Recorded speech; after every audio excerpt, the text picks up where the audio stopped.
Waalaikumsalam warahmatullahi wabarakatuh. Gimana kabarnya hari ini anak-anak? Alhamdulillah. Sebelum kita mulai pelajarannya, mari kita buka pelajaran hari ini dengan berdoa bersama. Bismillahirrahmanirrahim. Selesai. Amin. Oke. Hari ini ada yang mau berangkat? Sakit atau izin? Berangkat semua. Berangkat semua. Alhamdulillah. Berarti semangatnya masih membara ini ya? Ya. Oke. Kita lanjutkan lagi pertemuan kita pada pembelajaran fikih hari ini ya anak-anak.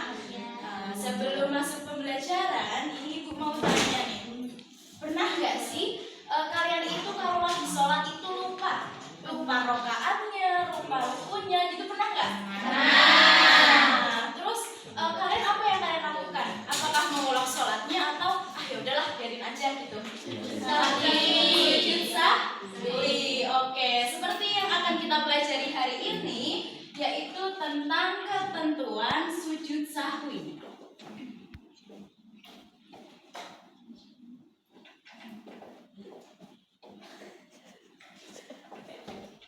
Bisa dibaca ya?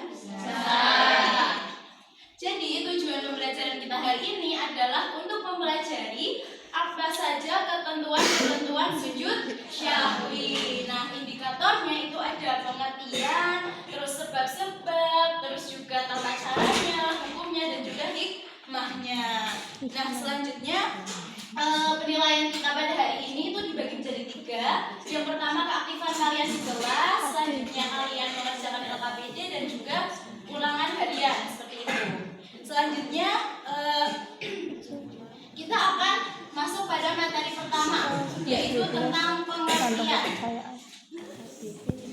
Sujud sahwi itu berasal dari bahasa Arab, yaitu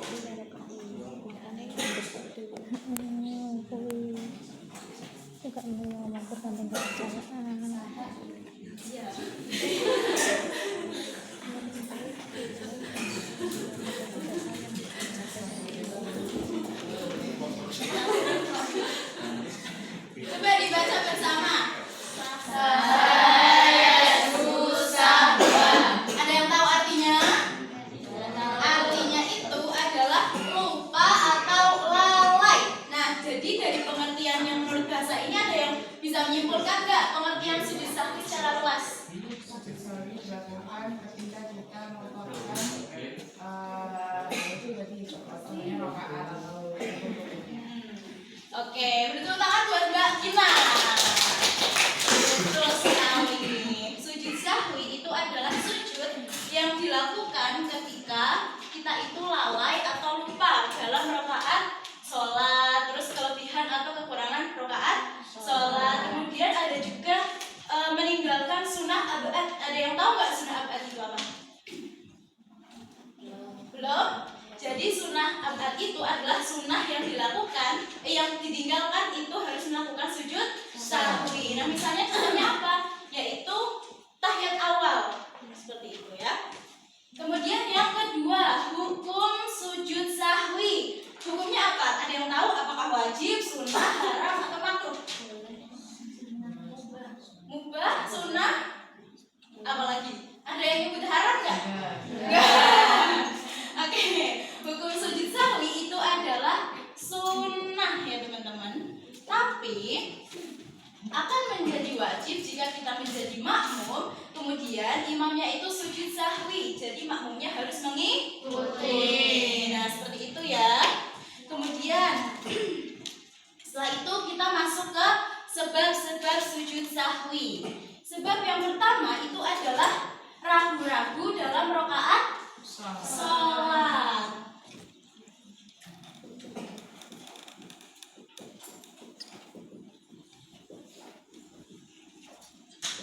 Oke, yang kedua ada yang tahu? Tadi meninggalkan sunnah abad. Meninggalkan sunnah abad.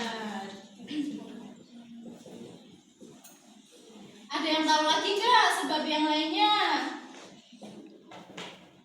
Ini yang lainnya. Misalnya nih, kalian itu lagi ruku seperti ini. Nah, kalian itu bacanya subhanallah.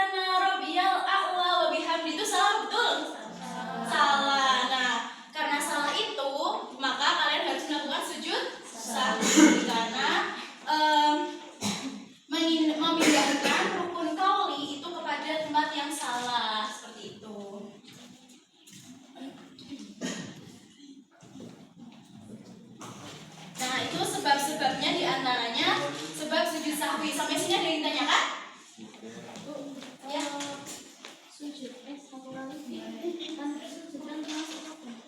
Katanya kalau rukun sujud 1 kali kan sujud 2 kali. Iya. Nah, kita itu sujud sama kanan. Nah itu gimana, boleh nggak sujud sahwi?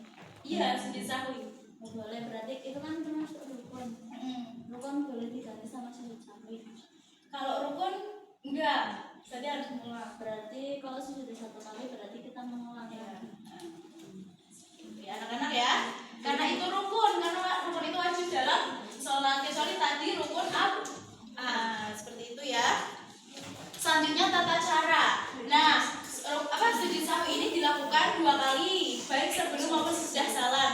Nah, sebelum itu dilakukan ketika kita itu masih ragu-ragu. Jadi kita tuh belum tahu ini tuh kelebihan atau kekurangan ya. Nah, itu biasanya dilakukan sebelum salam. Nah, kalau sesudah itu kita udah yakin bahwa misalnya kita nambahin 1 rakaat seperti itu. Untuk lebih jelasnya, sebelumnya bacaan sujud sahwi ada yang tahu?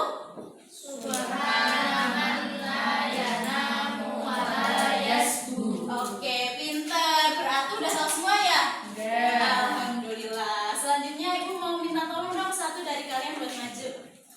Ayo sini Mbak Dinda. Sini Mbak Dinda. Coba dong Mbak Dinda boleh praktekin nggak sujud sahwinya? Sini Mbak. Jadi nanti kita koreksi bareng-bareng ya teman-teman. Sini ya, rumput ya. Lucu banget. Gawe saja. Mana mini? Kita nggak mesti. Oh ya sudah. Orangnya malu teman-teman. Oke coba Mbak misalnya rupanya sebelum ya tahiyat akhir Mbak. Oke, coba dibaca dulu bacaan tahiyat akhir yang innaka hamidum majid. Enggak, itu aja. Oke, setelah membaca ini, itu langsung sujud ya teman-teman. Coba Mbak sujud. Oh, benar ya.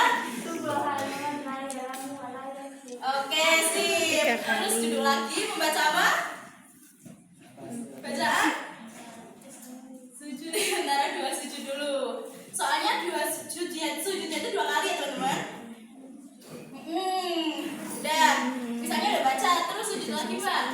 2 kali. Nah, bacaannya masih tetap apa berubah? Tetap. Berarti itu bacanya 1 kali kok. Bacanya 1 kali atau 3 kali? 2 kali. 1 kali. Nah, setelah itu salam Mbak Dinda. Oke, udah puas banget Mbak Dinda. Makasih ya Mbak. Oke, paham semuanya sampai sini tata caranya? Oke. Berarti kalau praktek sendiri-sendiri bisa dong? Bisa. Oke. Sekarang silahkan bagi 2 kelompok dan mempraktekkan pre-memori. Oke.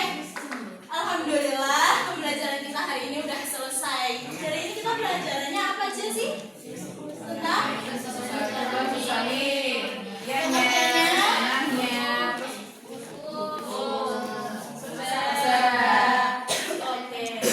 tadi pengertian sujud sahwi apa anak-anak? Sujud yang dilakukan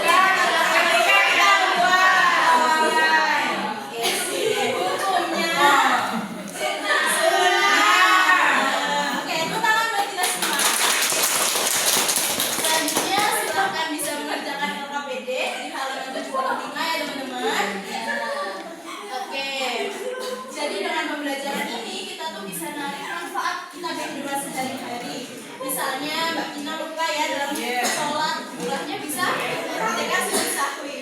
Bisa semua ya berarti? Oke, sip. Oke, dari pembelajaran hari ini kita belajar bahwa Islam itu agama yang indah ya teman-teman.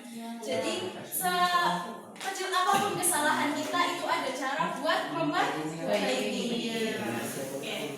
Jadi marilah berbangga menjadi umat Islam. Untuk tugas rumahnya silahkan kerjakan buku paket halaman 80. Oke. Untuk itu marilah kita tutup